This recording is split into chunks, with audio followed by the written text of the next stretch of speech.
Minha gente, cola aqui comigo. Eu fiquei impressionado com um dado, né? Antes de começar aqui a entrevista com o Ronaldo Fidelis, que está aqui ao meu lado, né? O angiologista.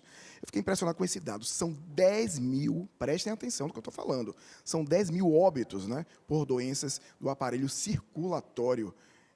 Minha gente, só nesse ano já tem esse dado, né? Só 2023. Estou falando de 10 mil óbitos só esse ano de 2023. Né?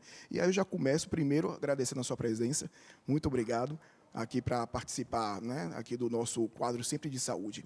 Já quero começar a falar aqui de que maneira a gente pode, né, se prevenir, doutor, com relação a isso. Porque esses dados realmente chamam muito a atenção. As pessoas são dispersas com relação a essa questão, né, essa questão de saúde.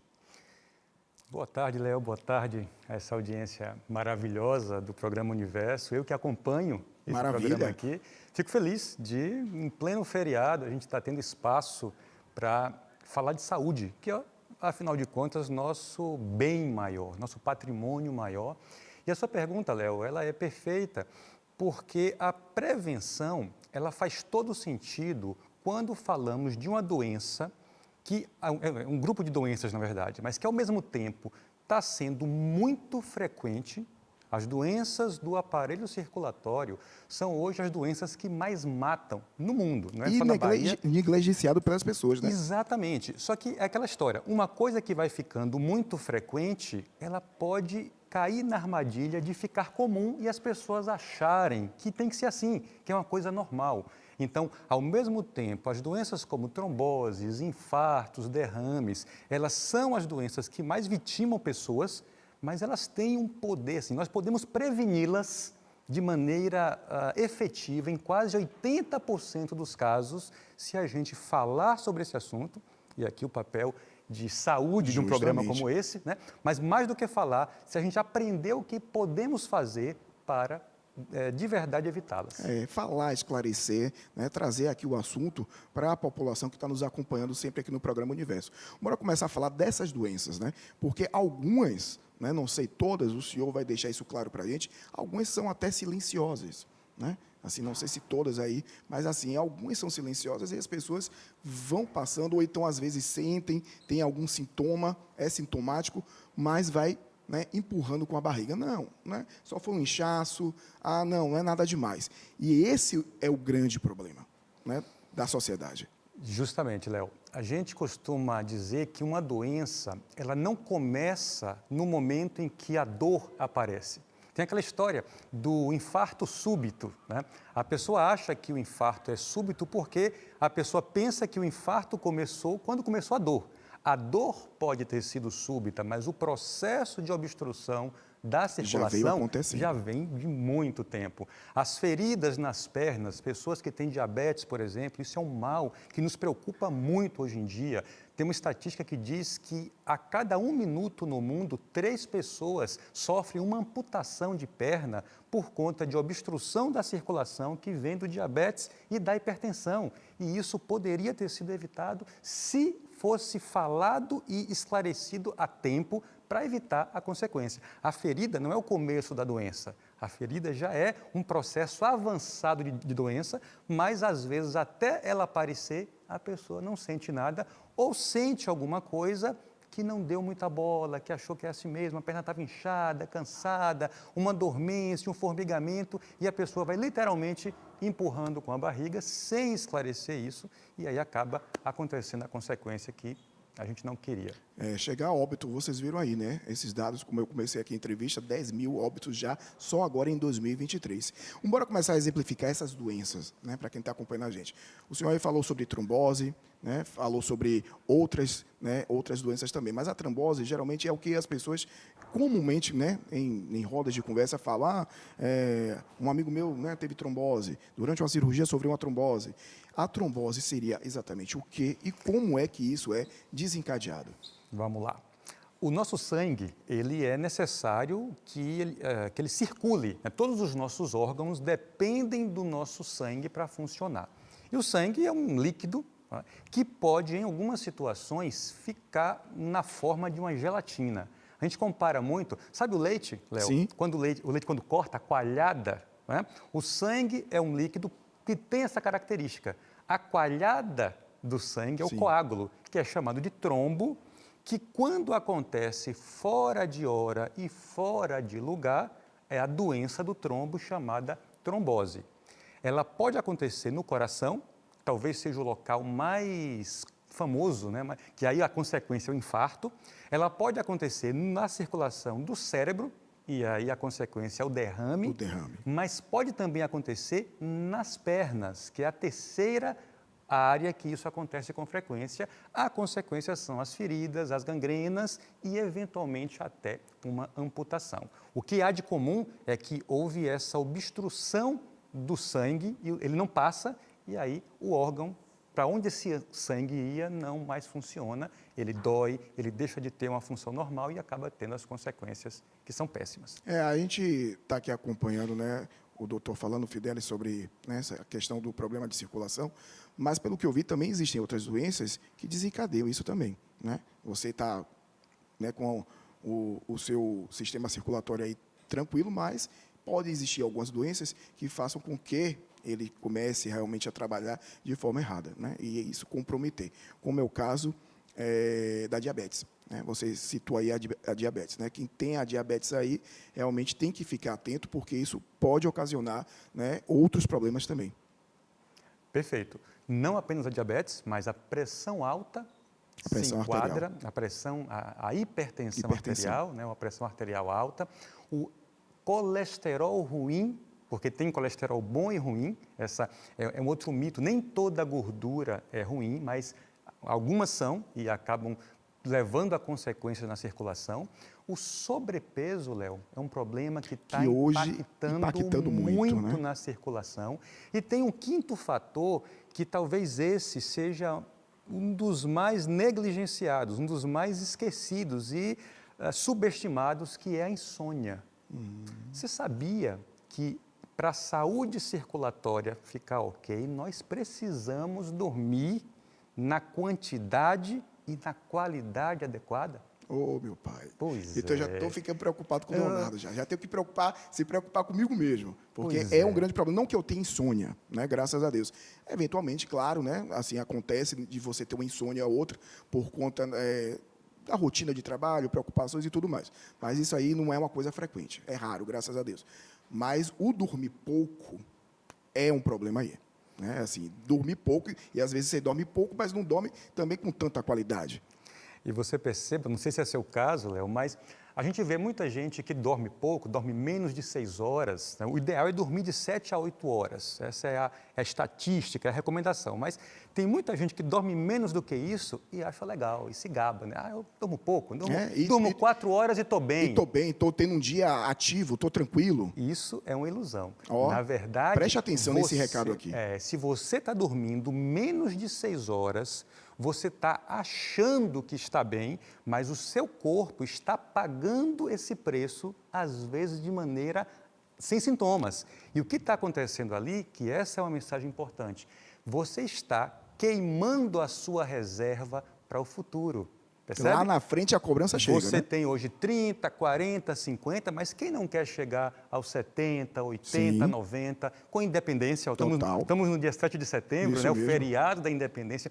Ter saúde de verdade é ter independência hoje e no futuro. Então, nós temos que atentar para isso. Às vezes, nós estamos queimando a nossa reserva com hábitos ruins. Rapaz, está vendo só? E eu ouço muitas pessoas se gabando realmente do que o senhor acabou de dizer aí. Não, eu durmo 3, 4 horas, é o suficiente, eu tenho uma vida ativa e tal.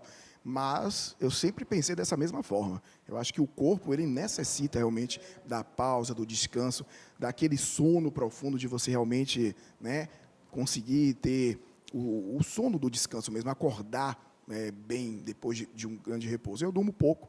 E aí, realmente, às vezes, a gente passa o dia meio cansado. E a gente vai sentindo isso ao longo do dia. Léo, eu quero só lembrar aqui de um outro ponto, que este fator de risco, nós médicos, viemos falando menos dele nos últimos anos, porque era um hábito que vinha diminuindo, tá? Que é o hábito de fumar, o cigarro. Tá? O cigarro, assim como a diabetes, assim como a pressão alta, assim como o colesterol, está naquele grupo de doenças que geram risco para a circulação.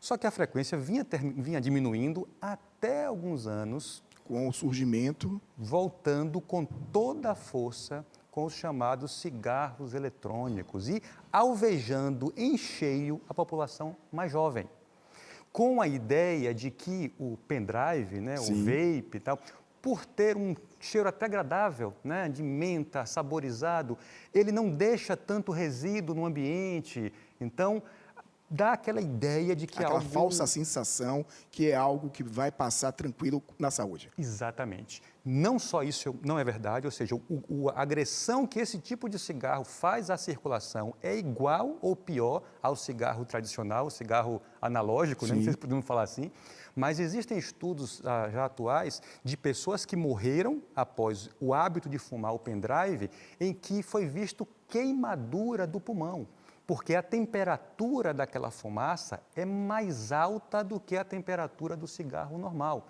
Então, além da agressão química, o cigarro eletrônico causa literalmente uma queimadura do pulmão. Isso está preocupando muito a comunidade médica, porque parece que é um hábito inocente, alguma coisa mais, e não é. Esses Muita hábitos atenção. modistas, né, acabam preocupando não só, né, pais, familiares, mas os próprios profissionais de saúde. É impressionante.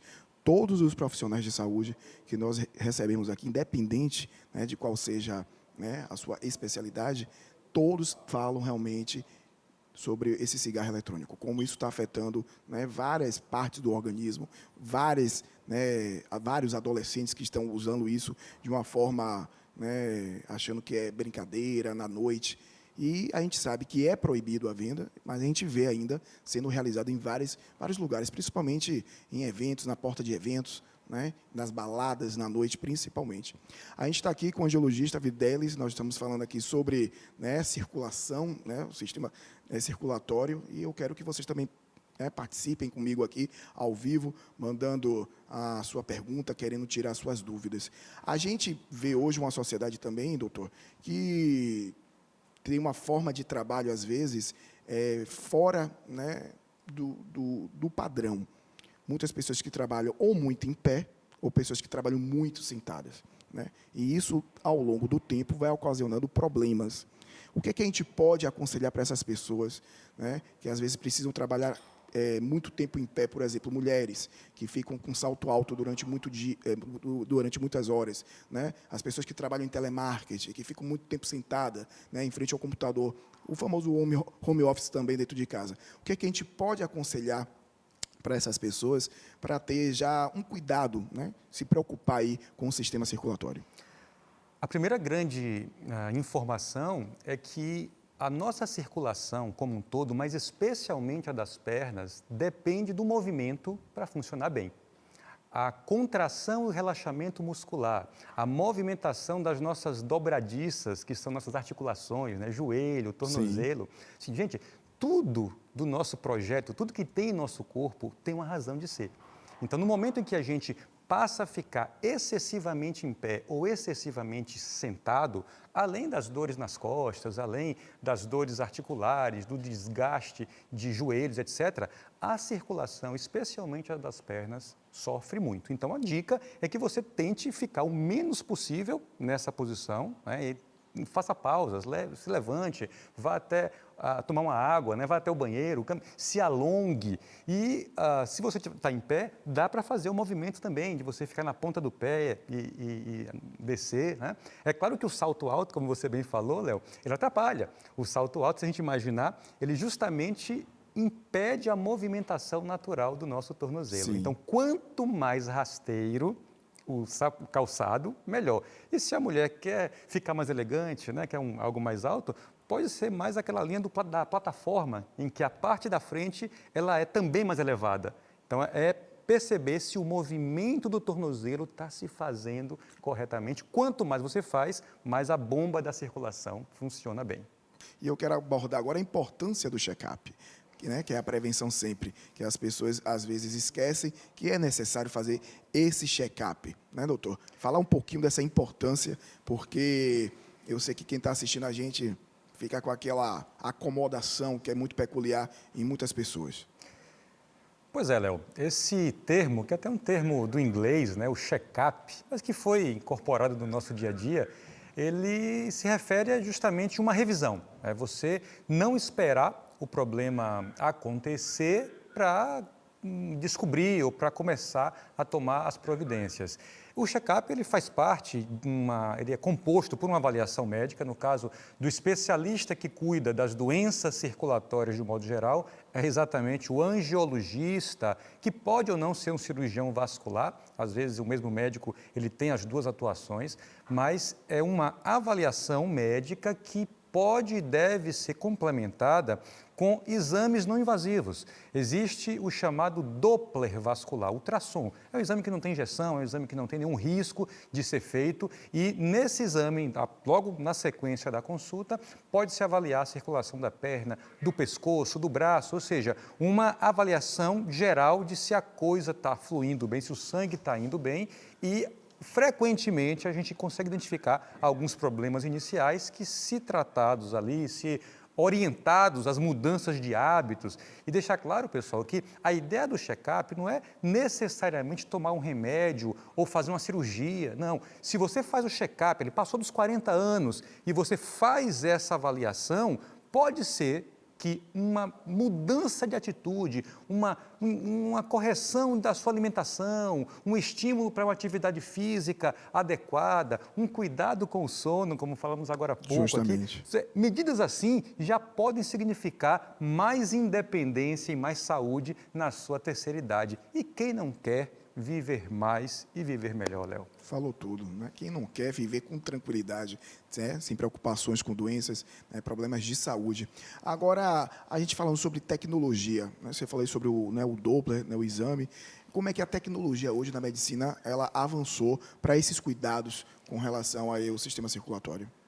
Nós temos disponível em consultórios, em ambientes até de menor complexidade, estou falando aqui de consultórios, de clínicas, de ambulatórios da própria rede pública, o acesso a exames de altíssima qualidade, com imagens bastante informativas, Léo. Isso é verdade, a tecnologia médica avançou muito, mas eu ressalto que nada substitui a conexão com o profissional médico. A consulta médica, a história, as queixas ou a ausência de queixas. Às vezes a pessoa tem, por exemplo, uma menor sensibilidade nos pés. Isso é uma coisa interessante e importante de dizer.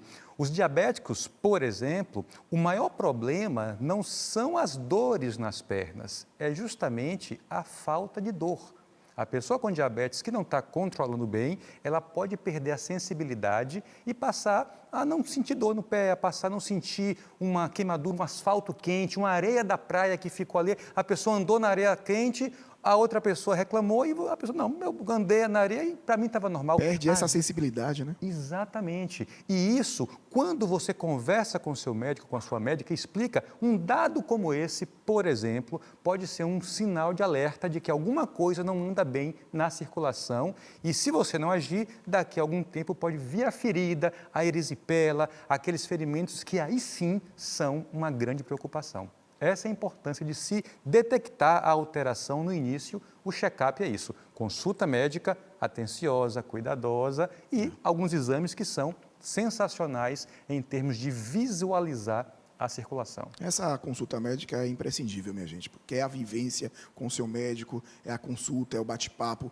para ele saber do seu histórico. E se ele já te acompanha, aí sim, né, que você cria uma relação de médico com paciente, que ele realmente vai entender o que é a sua vida, o seu processo todo. É muito melhor do que ficar só dependendo aí dos exames. Às vezes um bate-papo, um esclarecimento, né, é muito claro e objetivo junto com o seu médico. E você que está acompanhando a gente aqui, nós estamos falando sobre, né, o sistema circulatório hoje com o angiologista, né, Dr. Ronald Fidelis. E se você quiser também participar, pode ficar à vontade com a nossa produção enviando a sua pergunta, ok? Porque é sempre importante a gente estar aqui esclarecendo isso com você.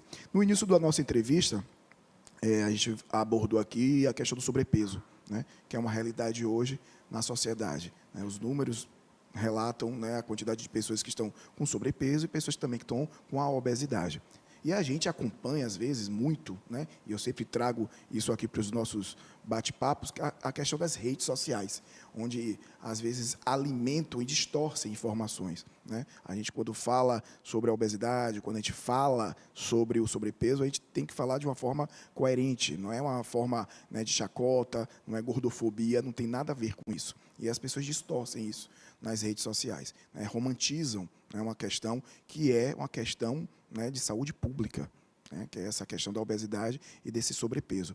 E eu queria ouvir um pouco do senhor com relação a isso, desse descuido que as pessoas têm com relação à sua própria alimentação, né, com, às vezes, romantizar algo que não é para ser romantizado, e sim se preocupar e esclarecer. Sem dúvida, Léo. Romantizar, distorcer, politizar assuntos que são da mais alta seriedade é um grande problema que a gente vê hoje.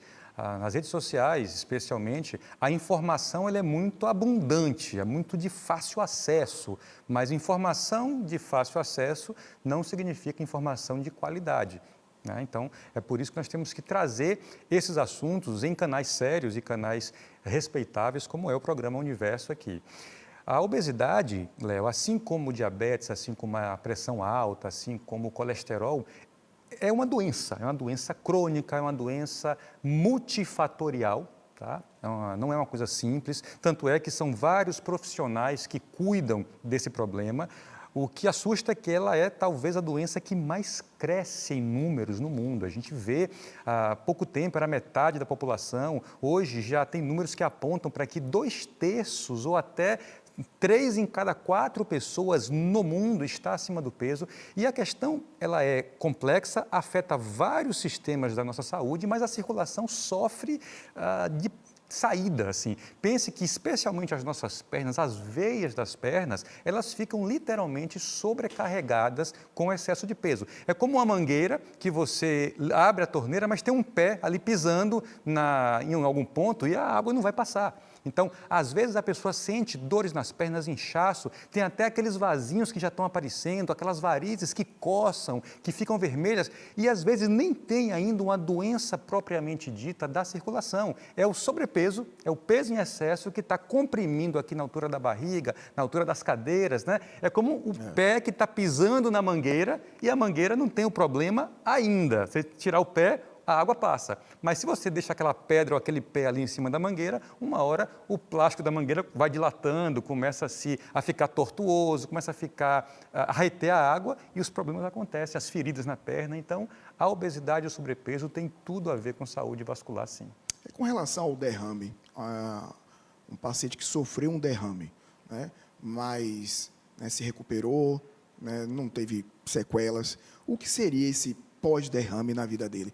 O que é que ele tem que aí mudar em relação à atitude, né, para não comprometer e não ter de novo, né, um próximo derrame? O derrame é um termo popular, Léo, que se refere ao acidente vascular cerebral. Normalmente é um problema circulatório da cabeça, né, do cérebro.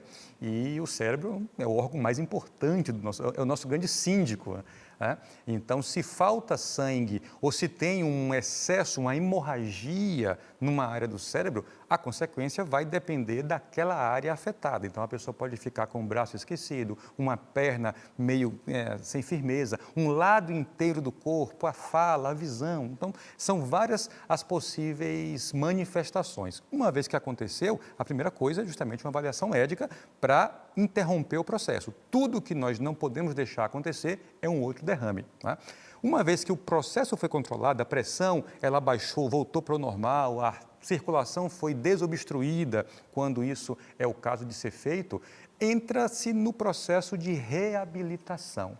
E é claro que a reabilitação, ela envolve cuidados alimentares, cuidados em relação às medicações. Normalmente, quem teve um derrame precisa de um ou mais remédios, né? Mas nós temos que interferir nos hábitos das pessoas também. O remédio é só uma parte da história, a reabilitação é outra parte, mas para não voltar a ter um derrame, repito e bato nessa tecla aqui, saúde circulatória vem de bons hábitos e são esses hábitos que estão sendo esquecidos no dia a dia das pessoas. Agora, doutor Fidelis, uma questão sobre as varizes, que a gente aborda sempre como se fosse uma questão apenas estética, né? Principalmente para as mulheres. Quando a gente fala sobre varizes, o pensamento é só estético. Poxa, minhas pernas com varizes e tal. Mas bora falar sobre questão realmente de saúde. Além dessa questão estética, em que todas, né, principalmente mulheres, né, se preocupam muito, onde é que está aí, né, onde é que mora o risco, onde é que mora o perigo das pessoas que têm varizes e não se cuidam? Excelente pergunta, Léo. Na verdade, varizes e vasinhos são também uma questão estética. O erro está justamente em achar que é uma questão apenas estética. Aliás, a diferença entre varizes e vasinhos, perguntam muito para a gente isso, é o tamanho. Tá? Pense que se fosse uma árvore, as varizes são o tronco e a raiz e os vasinhos são os galhos e as folhas. Então, fazem parte da árvore, a diferença é só o tamanho, ou seja, são a mesma coisa em tamanhos diferentes. E o que aparece então, primeiro... os vasinhos podem se tornar varizes. Ou os vasinhos já podem significar varizes, mas como raízes estão escondidas. Entendi. Então, Ok. aí, essa vem a questão. Se você acha que aquele vasinho, aquele tracinho vermelho, roxo, esverdeado, que incomoda, a mulher bota um short mais curto, um dia como hoje, desse sol maravilhoso, vai na praia, aí olha no espelho aquele vasinho que incomoda, isso é um desconforto estético, mas não é apenas um tracinho na pele, não é uma mancha. Tá? Eu acho que é aí que mora o perigo. Achar que tratar o vasinho como quem passa um creme, como quem faz alguma coisa superficial, vai resolver. O vasinho, ele sempre significa que tem alguma coisa que não está completamente funcionando bem na parte mais interna. Se você fica só tratando a superfície, é igual você pintar uma parede que está com um vazamento, tem um cano pingando lá dentro, né? Você vê aquela mancha de infiltrado ali e chega e chama o pintor. Ele vai descascar, tirar a massa corrida, vai dar outra massa corrida, vai pintar. O que é que vai acontecer? Daqui a pouco volta a mancha, porque o cano continua pingando lá dentro. Nós temos que identificar o cano, consertar o cano para poder pintar de novo. E hoje dá para fazer esse conserto do cano sem quebrar a parede. Sem cirurgia, no caso? Isso, perfeito. Como é bom falar com pessoas inteligentes. Quebrar a parede era a cirurgia de varizes, tá? Hoje, com laser, hoje com a espuma, hoje com métodos não invasivos, nós conseguimos consertar esse cano, identificar primeiro com o Doppler, né? E consertá-lo sem precisar de quebrar a parede, sem precisar de ir para um centro cirúrgico, sem um corte, sem anestesia e sem precisar sequer de repouso. Olha que maravilha. Quero agradecer mais uma vez também, né, aqui ao Dr. Ronald Fidelis, angiologista. Nós batemos um papo muito bacana sobre esses problemas circulatórios. E ele foi muito claro, ele foi muito objetivo, né, aqui com todos os assuntos. Dr. Fidelis, muito obrigado. Quiser também deixar aí, né, o seu contato, deixar aí as suas redes sociais, é importante para o nosso telespectador. Primeiro dizer que uma alegria para mim fazer parte desse universo de informações, de imagens aqui inspiradoras e contribuir com informações em saúde, que é algo, repito, o nosso maior patrimônio é a nossa saúde e temos que cuidar dela. Na minha rede social é @dr.ronaldfidelis, @dr de doutor, Ronald Fidelis. Nós temos uma quantidade muito grande de informações sobre saúde, com informações da fisioterapia, da nutrição, da psicologia e informações médicas gratuitas para quem se interessar. E eu recomendo que se interessem pela saúde de vocês e das suas famílias. Muito obrigado.